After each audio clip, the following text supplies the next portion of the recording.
ESPN ranked all 12 quarterbacks entering the playoffs this weekend, and while Lamar Jackson was unsurprisingly ranked first, some people took notice at Tom Brady being ranked all the way down at number 10. Despite the Patriots' 12-4 record, Brady put up some less than stellar numbers, partly due to a lack of protection from the offensive line, as well as his young receivers' ability to separate. So, Shannon, did they get this one right? Yeah. I think it might have been a little lower, but, you know, hey, let's do a blind resume. That's all we got to do is just strip the numbers off, put their stats up, offensive numbers, and let's see.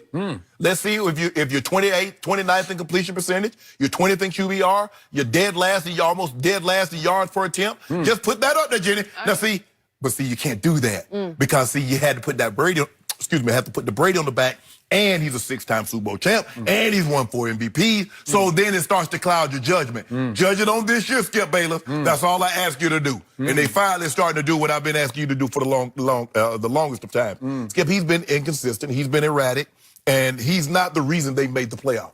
What we've seen is this historic defense is that if they give up 17 or more points, they're losing. Coach Belichick showed you. A minute and 30 seconds in the half with 2 timeouts. Take a knee. 27% completion percentage. That's behind Trubisky, Mason Rudolph, and Kyle Allen. 27th in yards per attempt behind Kyle Allen and Gardner Minshew. Minshew is alive and well in Jacksonville. 19th in QBR. The only playoff quarterback with a worse QBR than Tom Brady is Josh Allen. And somehow Skip Bayless thinks he should be 5th. Based on what? Based on the fact that he's won 6 Super Bowls, or you're basing it on his play this year?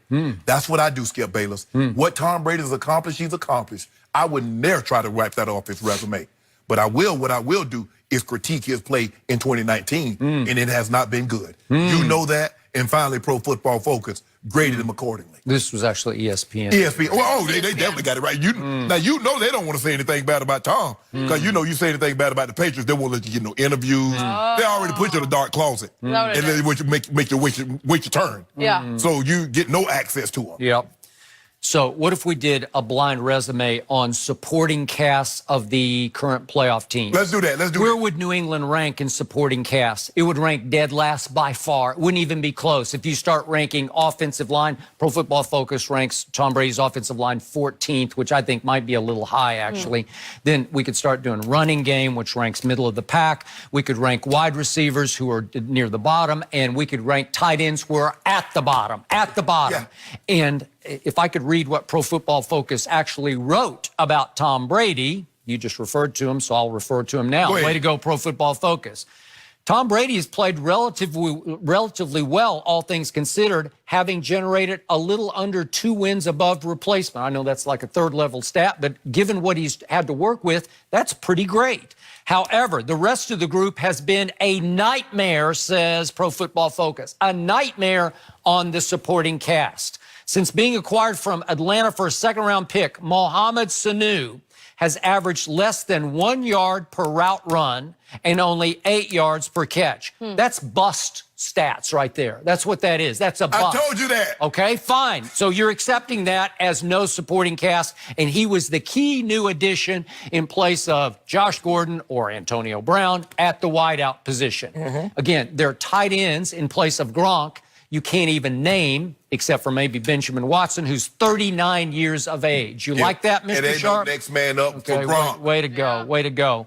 And the tight end group doesn't have anyone over 0.08 yards per route run. I mean, it's dead last. I'm sorry. That's not good. It's hard to win that way. It's hard to move the ball that way. It's hard not to get frustrated that way. But that's what made Tom Tom. When he didn't have names, when he didn't have a Gronk, when he had Jermaine Wiggins and winning Super Bowls. That's what Tom Brady can take anybody. He can take chicken, you know what, and make it chicken salad and make it make you want to buy more. But now, all of a sudden, Tom Brady is 42. He's not the same guy. Let's crush his offense. Because remember, Jenny, before they lost to the Patriots, he had a decent game. Nobody mentioned anything about Julian Edelman playing good. They say Tom.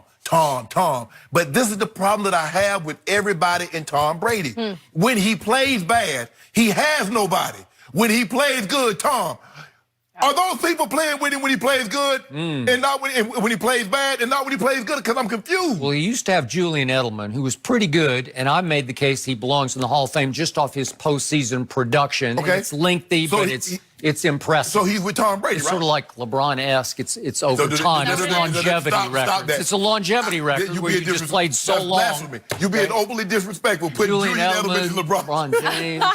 We haven't had that debate before. Who's the tougher guy? Who's got the most guts? I think I'll go Julian Edelman. Whatever. Yeah. So, Pro Football Focus concludes, unless Julian Edelman and James White can turn back the hands of time, it's going to be difficult for the Patriots to score enough points to win 4 games and repeat as champs. Think about this, Jenny. If Julian Edelman and James White can turn back the hands of time, but Tom Brady is 11 years and 14 years older than both of those guys. Tom Brady doesn't need to turn back the hands of time, but they do. Let that sink in for a second, Jenny. A 14-year-old, a 42-year-old doesn't need to turn back the hands of time. But the 31-year-old and the 29-year-old or 30-year-old does.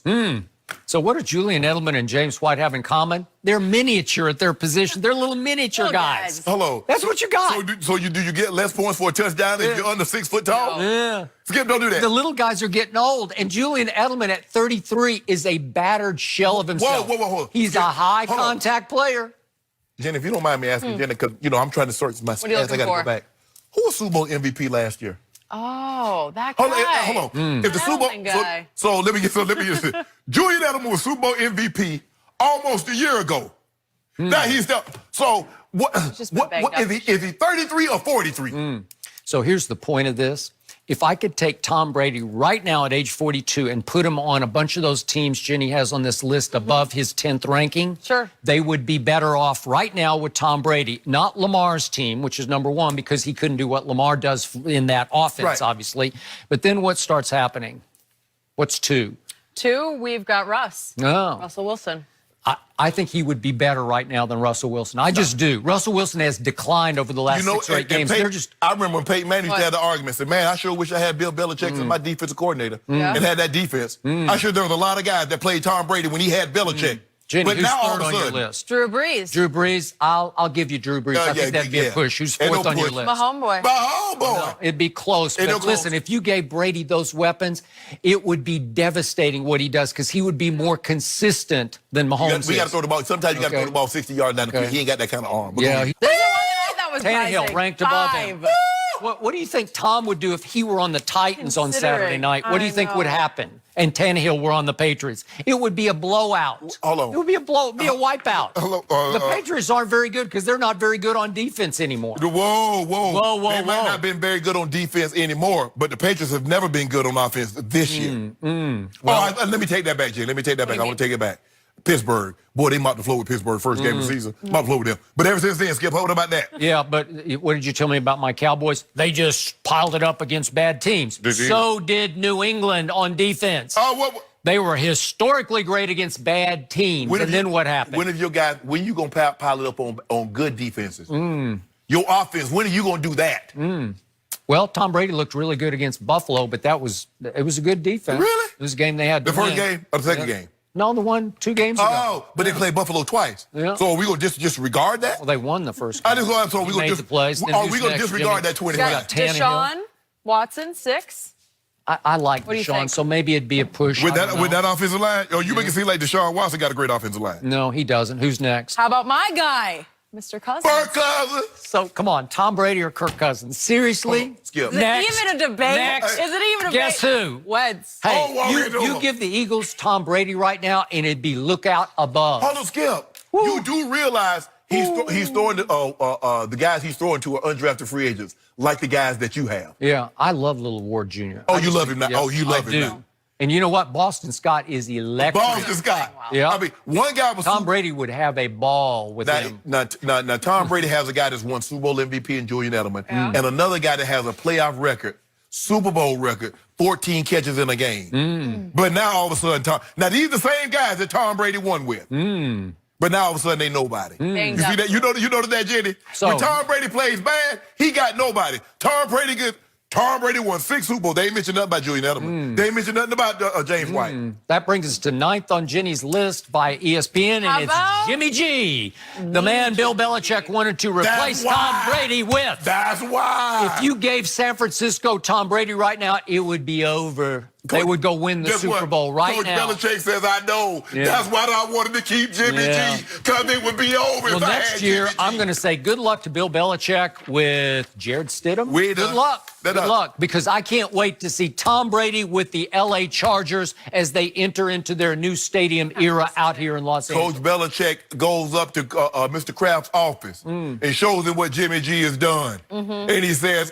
hey, this is what we could have had for 10 more years. Okay. We could have had more AFC championships, more Super Bowls. I'm telling you what's going to happen this time.